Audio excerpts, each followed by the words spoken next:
చంద్రబాబు నాయుడు తన స్వలాభం కోసం పవిత్రమైన తిరుపతి లడ్డు మీద నింద వేసి ఈరోజు శ్రీవారి భక్తులందరి మనోభిప్రాయాల్ని దెబ్బతీశాడు.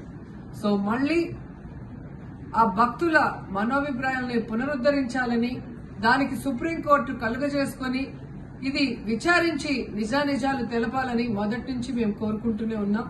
ఈరోజు సుప్రీంకోర్టు ఈ కేసుని స్వీకరించడం జరిగింది. ఈ కేసులో సుప్రీంకోర్టు కనుక కరెక్ట్ గా విచారిస్తే చంద్రబాబు నాయుడు అన్కో చేసిన అబద్దాలు ఖచ్చితంగా బయటకు వస్తాయి.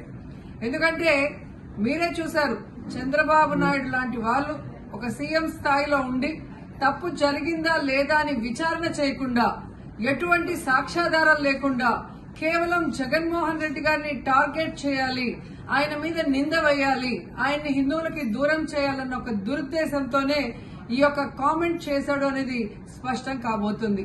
ఎందుకంటే ఈరోజు సుప్రీంకోర్టు ఈ కేసు తీసుకునేంత వరకు, ఆ డేట్ అనౌన్స్ చేసేంత వరకు సిట్ వేయనే లేదు.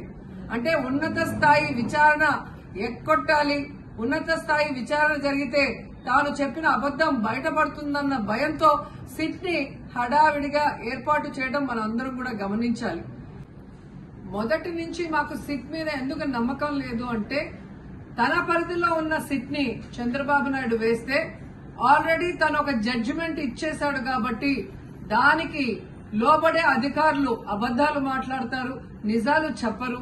ఎందుకంటే ఈరోజు సిట్ లో వేసిన అధికారి అడిషనల్ డీజీ, ఆయన కన్నా పెద్ద ర్యాంక్ లో ఉన్న టీటీడీ ఈఓ, ఐఏఎస్ ఆఫీసరు మొదట మాట్లాడిన స్టేట్మెంట్ కి చంద్రబాబు నాయుడు గారు అబద్దం చెప్పిన స్టేట్మెంట్ తర్వాత మాట్లాడిన దానికి తేడా చూస్తేనే ఈ సిట్ అనేది సిట్ అండ్ స్టాండ్ కి తప్ప దేనికి పనికిరాదనేది అర్థమైంది.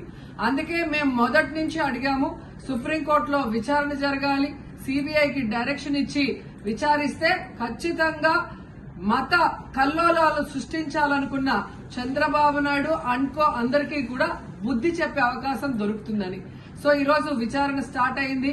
దీన్ని సిబిఐకి అప్పచెప్పి సిట్టింగ్ జడ్జి పర్యవేక్షణలో విచారణ జరిగితే ఖచ్చితంగా హిందువుల మనోభిప్రాయాల్ని గౌరవించిన వాళ్ళమవుతాం, పునరుద్ధరించిన వాళ్ళమవుతాం.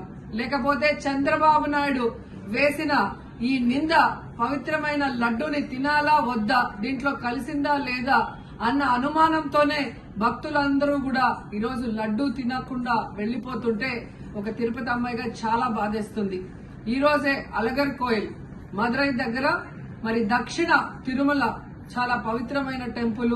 ఇక్కడ భగవంతుడిని కోరుకున్నాను, ఖచ్చితంగా సుప్రీంకోర్టు ఇన్వాల్వ్ అయి ఈ కేసును విచారించాలి.